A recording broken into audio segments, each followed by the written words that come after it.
Well, hello there and welcome. As this show approaches a major milestone, 500 episodes, I thought a great way to celebrate would be to re-air 5 of my most favorite episodes over the past 6 years. So for the next 5 Fridays, one each Friday, I will re-air one of my 5 favorite episodes. So this is number 5. We'll go to number 4 next week until we hit in 5 weeks my top episode, my favorite episode of all time. Again, this is all in celebration of our 500th episode, which is rapidly approaching. Starting out our top 5 in the 5th spot is an interview with Dr. Susan Lin. It's all about how kids are primed to be consumers from birth, perhaps even in utero.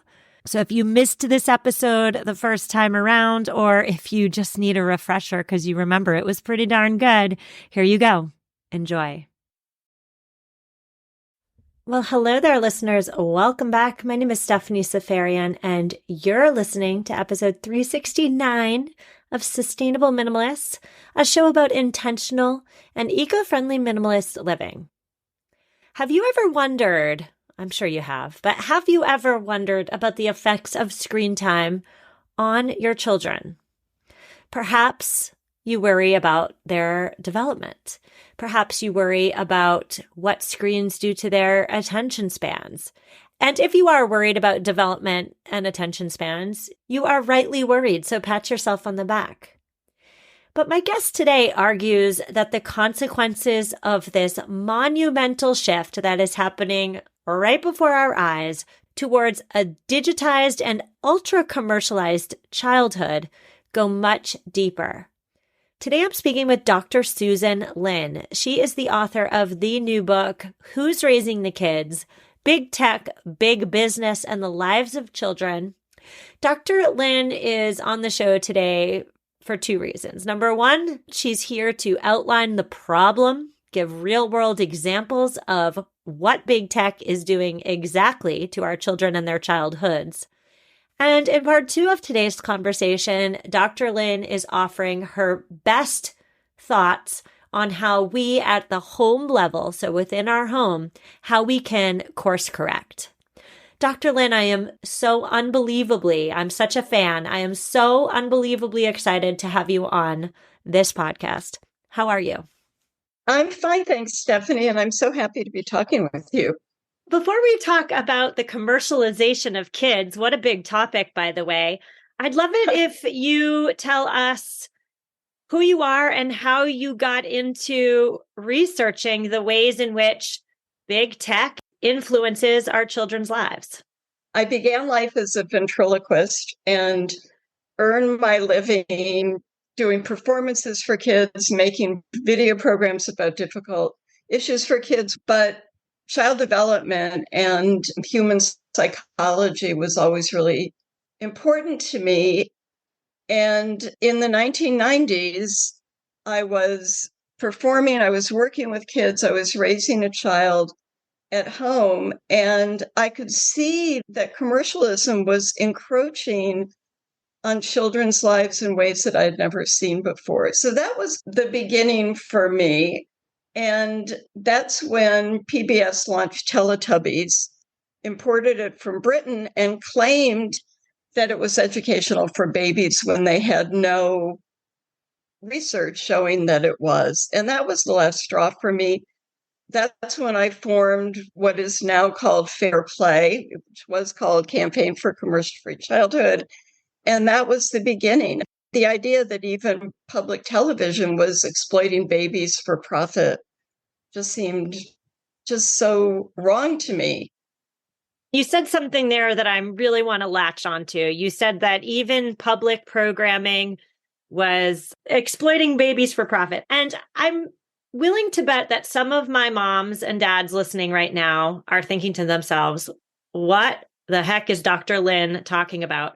So can you break that down a little bit for parents who have never thought about how television, tech, big business, how these entities are exploiting and manipulating our children for profit? Corporations that deal in consumer goods, which includes media, they need to keep growing their audience. And one really powerful way to grow it is to target children, in even very young children. What the research shows is that lifetime brand loyalty is extremely lucrative for companies, but also it's a real thing. What we do in childhood, the brands we like, the games we play, those have special meaning to us. And so now we have all these, corporations trying to latch on to babies and to get babies' attention from practically the moment they're born. There's some terrible children's programming and there's some really great children's programming. But one thing that these have in common is that many of the apps and programs support themselves through advertising and through marketing to kids. And so there's very little that you can find for children today in children's tech and media that isn't selling them something. And so the purpose of the program becomes to sell kids on the brand, to imprint the brand into children's minds, and to make them learn to love the brand. The new technologies are even more powerful tools for marketing. And so it's become even more intense. I mean, one product on the market today is a headband that parents are encouraged to use when they change babies' diapers. It's a headband with a place for a smartphone. And as the parent's bending over the baby can latch onto the screen. I mean, that's just a clear example of tech companies, for instance, wanting to addict babies from infancy. And it's so unnecessary.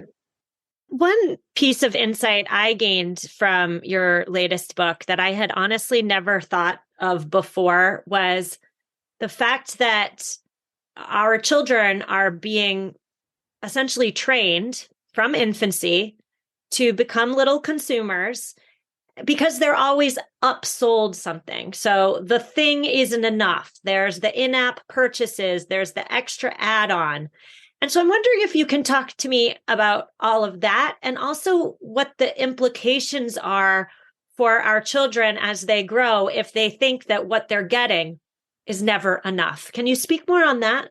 There's a lot of research on materialistic values, and that the belief that the things you buy will make you happy or that make you successful, or that's how you define success, or that's how you pick your friends, is by things that those values are actually harmful to kids. I mean, kids with more materialistic values have more psychosomatic illness. They're less happy. There's more tension between parents and children. It's important to remember that advertising doesn't just sell products, it sells values and behaviors. And the primary value of all commercial advertising, the underlying value, is that the things you buy will make you happy. And we are flooding children with that message. And we do that in lots of ways. One way are just what we now think of as so old world commercials. But another way is in the very design of the games that kids play themselves. Like the very design of the games that children play. The game is designed to encourage buying or buying behavior. In my book, in Who's Raising the Kids, I talk about playing a Lego game with a 5-year-old. We were on an iPad, we were playing this game, and I was totally stunned when we finished racing. And instead of saying, I won, or let's do it again, he said, now we can go shopping. And so we went from this Lego game racing to a pretend market where we could buy things with the points that we'd earned from racing. So the fundamental goal of that app was not to have fun. It wasn't to promote creativity. It wasn't even to win. It was to go shopping. that's problematic on an individual level, which I already talked about. But here we are in the middle of a global climate crisis that is deeply rooted in overconsumption. And yet that's the message that we are giving kids. We are immersing kids in that world, that a world where buying things is the way to happiness, power, popularity. And it happens on so many levels, including starting with when young children fall in love with Elmo or a character on Cocomelon. And then there are all these products. And so the kids start learning that what you said earlier, Stephanie, that just having the experience of watching something and then going off to play about it, that isn't enough. You have to own something or some things or many things with that character's image. Yes, I'm thinking about when my first daughter, this is probably maybe 6 years ago now, she fell in love with Elsa from Frozen. She watched that movie over and over again over the course of maybe 2 years.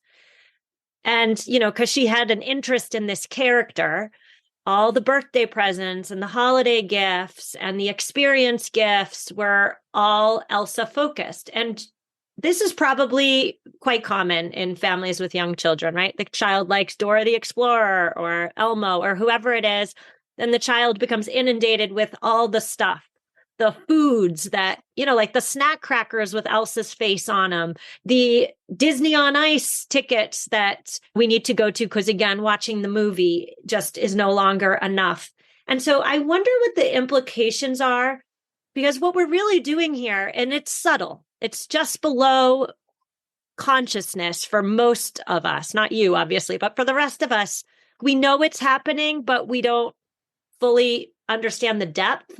And I find myself wondering, what are the implications associated with raising children to become adults who always think they need more? And so there's no question there. It's just some thoughts that are swirling around in my mind. But you do argue in your book another troubling phenomenon, which I really would love your insight on. You say that these tech industries, their ultimate goal, or maybe perhaps one of their ultimate goals, is to get our children to bond with their devices, because these devices, in many ways, are inserting themselves in a parental role. Talk to me more about that.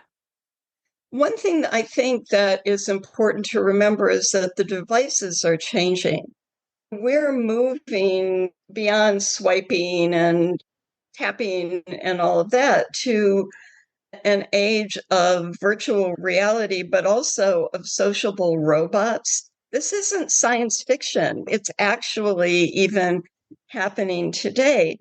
And what the tech companies really, truly want is for all of us, including our children, to fall in love with their products, to form a lifelong, powerful, daily, hourly attachment to these products. And they compete ruthlessly for our attention without regard to the cost benefit to the people who are being targeted, especially children. And we know a lot from research about what children really need to thrive. We know they need hands-on experiences of exploring the world. They need time in nature. They need, most importantly, face-to-face, actual, in real life time with the adults who love them. They need to be read to. But the tech companies and the toys and the apps and the devices that we are being told will benefit our children actually deprive children of all of those things. If a parent is wearing a headband with an iPhone on it so that the baby will stare at the moving image on the screen instead of at the parent's face, that is interfering with the kind of bonding and attachment that is essential to healthy human development. That's just one example. Another example are these personal devices, personal assistants like Alexa, which claim that they can assume parental roles, help children figure out things to do, help kids with homework, answer their questions. Those are normally the functions of people whose primary interest is the well-being of the children, or at least it's supposed to be. But the primary interest of Amazon, which owns Alexa, or Google, or all those other companies, it's to generate profit. It's not the well-being of children. And I want to go back to something that I did just say about how helping kids figure out what to do, it's not that adults who love children need to be telling kids what to do or providing them with activities. In fact, it's important that kids spend time figuring things out on themselves, spend time being bored, and then coming up with their own ideas. That's part of the experience of being creative in the world. I bought a kid's Alexa, the Echo Dot for kids, Amazon's smart speaker, and it has an I'm bored feature. And so the first thing I signed on as a little kid, reinforcing my understanding that it's so easy to lie about your age when you're online. So I said, Alexa, I'm bored. And Alexa came up with 5 activities for me to do, all of which were de facto ads for children's products. Star Wars, Disney. There wasn't a Frozen one, but American Girl, SpongeBob SquarePants. It wasn't anything like kids being bored and then looking around in the world for something that they themselves latch onto voluntarily. We're going to take a break, but when we come back, listeners, we're going to transition to some action steps. If we're concerned about the influence of big tech on our children, what can we as parents do? We're going to get there after a quick sponsor break. And we're back. Today, I am speaking with Dr. Susan Lin. She is the author of Who's Raising the Kids? Big Tech, Big Business, and the Lives of Children. Dr. Lin, I'd love to spend the second part of our conversation discussing your thoughts on how parents listening can reduce the impact, the influence of big tech on our children's development. And on the one hand, I want to say maybe the solution is as simple as restricting tech. But as my children get older, I have a 9-year-old, she's my oldest, it gets harder and harder to do so. We are a digitized society. Everywhere we go, there is a screen, literally everywhere. We went to the pediatrician's office the other day, and there were screens showing cartoons in the waiting room, like literally everywhere. So what thoughts do you have for parents like me who are justifiably concerned? Okay, let me say a couple of things. One thing is, I think you should complain to your pediatrician's office about the screens. That's one thing that parents can do on an individual level, is speak up when something is really troubling them. And the American Academy of Pediatrics advocates all these restrictions on screen time. So the fact that your pediatrician's office is doing that is really concerning. So the problem with the technology today is our children's preoccupation with screens and technology, and our own preoccupation with screens and technology. And we need to do something about both of those. Now, before I go any further than that, though, I do want to say, and I'm very clear about this in my book, I'm not here to make people feel guilty, to make parents feel guilty. I think that in many ways it has never been harder to raise a child than it is today.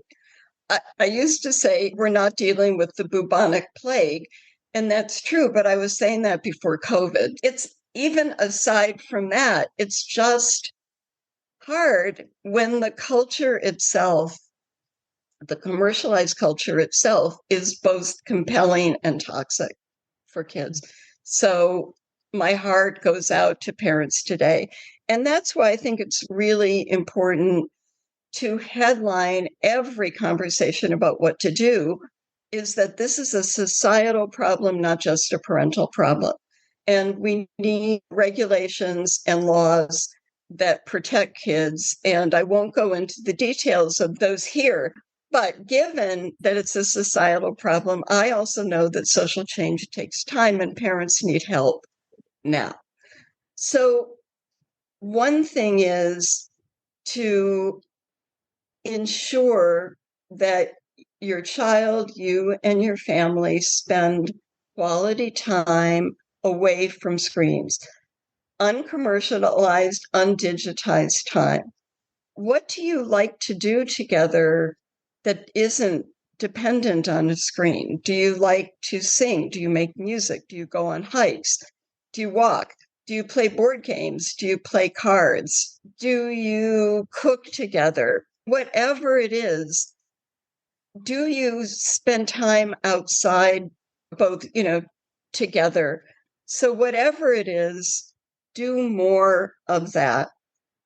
For prospective parents and parents of babies and toddlers, it's important to know that there is a growing body of research strongly suggesting that excessive time with screens actually changes a baby's brain structure.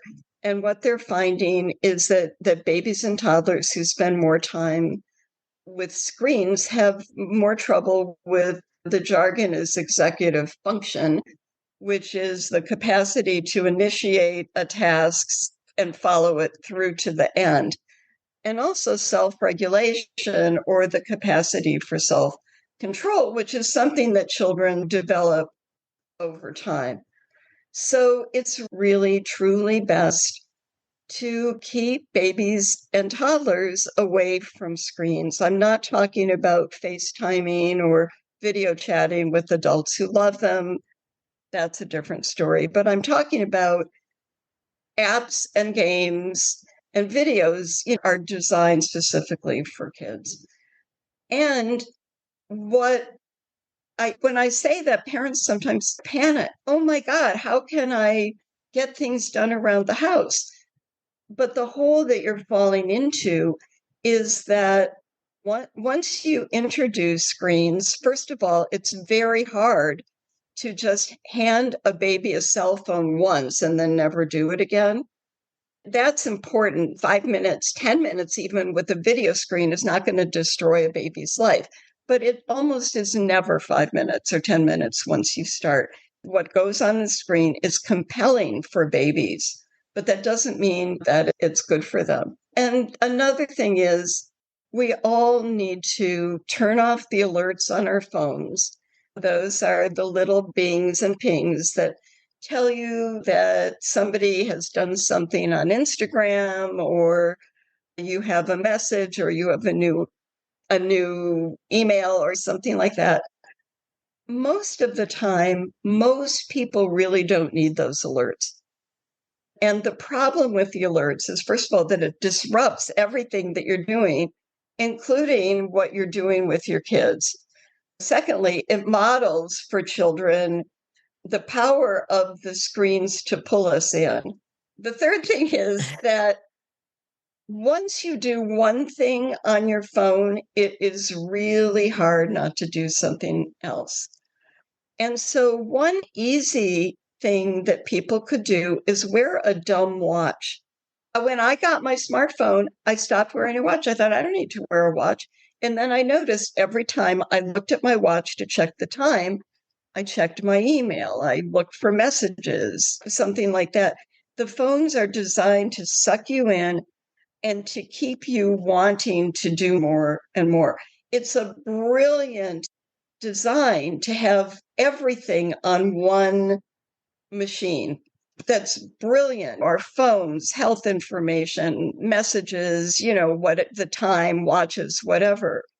but that's what builds your addiction. So one really simple thing, don't get a smartwatch, or if you have one, don't wear it when you're with your kids. Wear a dumb watch. Yeah, I love that. I started a little list as you were talking of helpful tips and tricks. Like, number one, the parents who are listening, we need to get real honest with ourselves about our own usage. What are we teaching our children if every time they try and talk to us, we're on our own devices? It's hard. We live in a digitized society, but if we're trying to teach our children something and reduce the influence of big tech on them, we first need to look at our usage and how big tech is influencing us. Delay giving tech. I know in your book you say, wait to give your child that cell phone. A smartphone. Yes. Don't give unnecessary tech. Like perhaps the Alexa in your home is unnecessary. It's just extra. Perhaps the Gizmo watch isn't really truly necessary. Like ask, does my child need this, or is this just the new thing that all their friends have that they want? I do have a question though about older children. Like for parents of babies and toddlers, you are in the golden age right now because you're in charge. You can take it away. And you're in charge. But as the kids get older, they fight back a little bit more. Do you have any words for the parents with those middle-aged and teenage kids who have grown accustomed to unfettered access to screens, and now the parents retroactively want to pull back? Any thoughts for them? Yeah, if the kids have had unfettered access to screens and now they're teenagers, I'm not saying that reducing that that could be is likely to be hard. But there are some things you can do. And one is to institute house rules for everybody, not just for the kids. Some families have a place where people put their phones when they walk in the house. People have rules about no screens at all during meals. Sit down for a family meal, have that meal together. Other families block off one evening or one afternoon or one day a week where the whole family is tech free. So that's one thing, or some things, that parents of older kids can do. Talk to your kids about the problems of phones. There are a lot of, or a growing number of young people speaking out against the hold that tech has on them and their peers. That's something your kids might want to look up some of those groups and get in touch with them. Another thing is that you can do when your kids are younger and might hold when your kids are older is to talk to other parents about it and try to find at least some families who have your values, or at least whose values around tech overlap with yours. It's hard to do things alone. When your child wants something desperately because everybody else in the class or all his friends have it, that's hard. It's hard because A, we are designed to want our kids to be happy. B, it brings up our own childhood memories of being left out, of not getting what we wanted, being made fun of. And so it's very hard to separate our experiences of childhood from our children's experiences of childhood. Take whatever stand you feel that you need to take for your child's well-being, but validate your child's feelings. I know it's hard for you, but families have different values, and these are ours. Again, try to find other families whose actions around screens and tech and commercialism at least overlap with yours. It's hard when you or your child are all alone. Yeah. And I would just say for the parents with older children, it's hard to be retroactive with regard to tech, but it is possible. And I know from experience, a couple months ago, Susan, I aired an interview on It was essentially about screen switches and how today's TV is different from the TV of yours and my childhoods. There are more screen switches. What does that do to developing brains?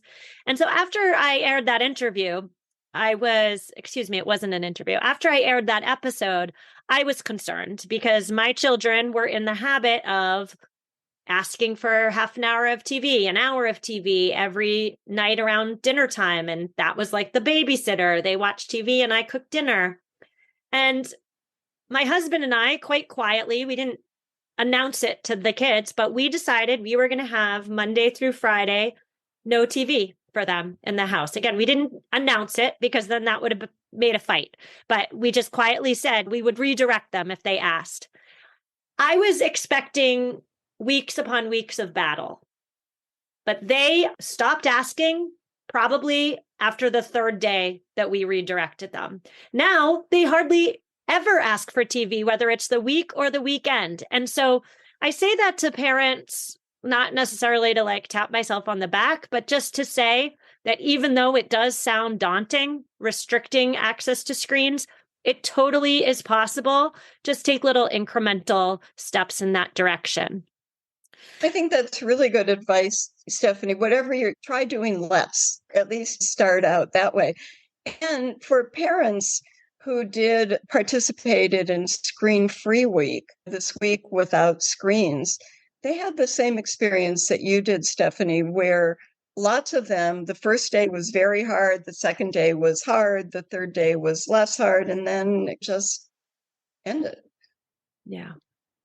So you're right. It's hard to stand up to these zillion-dollar corporations who are doing everything they can to undermine child development and come between parents and children. Important to try. It is important to try. And for listeners who want some more information, your book, Who's Raising the Kids, is a great place to start that educating of yourselves. Tell my listeners, Dr. Lynn, where they can find Who's Raising the Kids. You can find it in your local bookstore. You could find it online. It's just for sale everywhere books are for sale.